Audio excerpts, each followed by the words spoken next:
La historia de hoy nos lleva a la ciudad de Lima, en Perú, en la época colonial, cuando el virreinato del Perú existía, con la primera llegada de los españoles y los franciscanos. Desde el comienzo, el ser humano ha querido saber cómo enterrar a sus seres queridos que hoy ya no están. Por eso, a lo largo de la historia, esta manera ha ido cambiando. En el día de hoy hablaremos de una de ellas que ha dejado un legado histórico en la ciudad de Lima.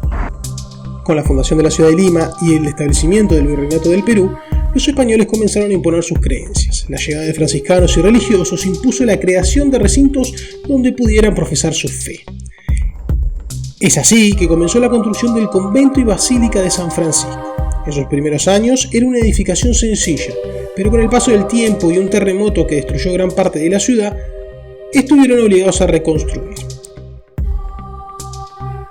Con el paso del tiempo, el convento se convirtió en un centro cultural y artístico de la ciudad.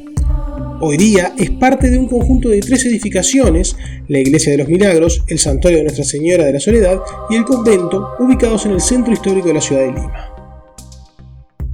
Estas edificaciones arquitectónicamente son esplendorosas, creadas bajo un estilo barroco de la época colonial.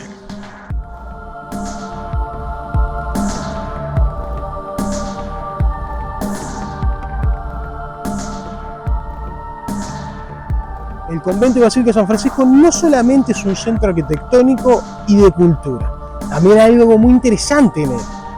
Un poco interesante, mezclado con espeluznante, e inclusive que requería un estudio para saber qué realmente ha sucedido ahí. En este recinto se encuentra, tal vez, el cementerio subterráneo más grande del mundo. Esto no lo podemos afirmar, ya que al día de hoy no se tiene total acceso, pero sí podemos afirmar que es el más grande de Latinoamérica. Las costumbres de la época eran que cuando un ciudadano fallecía, era enterrado debajo del templo religioso con el fin de estar más cerca de Dios.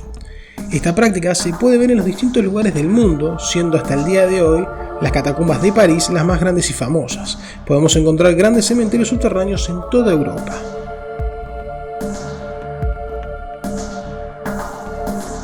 Desde la reconstrucción del convento en 1600, luego del terremoto que azotó a la ciudad de Lima, se crearon debajo del edificio bóvedas, pasadillos y estructuras que fueron usadas como cementerio de la ciudad hasta 1821. Una vez lograda la liberación del Perú de los españoles, el general San Martín promulgó la ley de cementerios laicos. Es así que se comenzó a sepultar a las personas de la manera que hoy conocemos. Es así que en 1943, cuando se exploraba el subsuelo del convento, se encontraron con estas catacumbas plagadas de cráneos y fémures. Fuentes oficiales afirman que allí debieron haber sido enterrados 25.000 cuerpos, pero los arqueólogos hoy en día calculan que son más de 100.000 los cuerpos que allí descansan. Por otra parte, afirman que solo el 40% de las catacumbas han sido descubiertas, ya que hay más túneles bloqueados. Y ellos estiman que debajo de la ciudad de Lima descansa un gran cementerio subterráneo.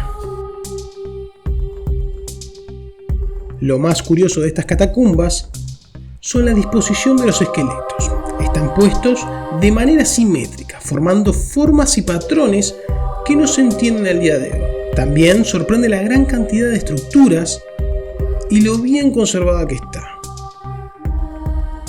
Aún en la actualidad no hay manera de reconocer los cuerpos que allí están, pero según los investigadores, aseguran que allí descansan los cuerpos de varias figuras relevantes de la época.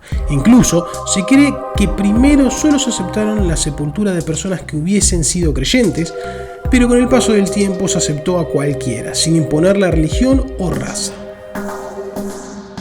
El convento y basílica San Francisco sigue funcionando hasta el día de hoy. Es más, crearon un museo donde locales y turistas pueden comprar una entrada para ir a ver las catacumbas y tratar de descifrar los acontecimientos que allí sucedieron. Desde ya les pido que si les gustó esta historia, le den like, se suscriban y lo compartan. Y nos vemos en el próximo capítulo. Nunca se olviden, así se habla de terror.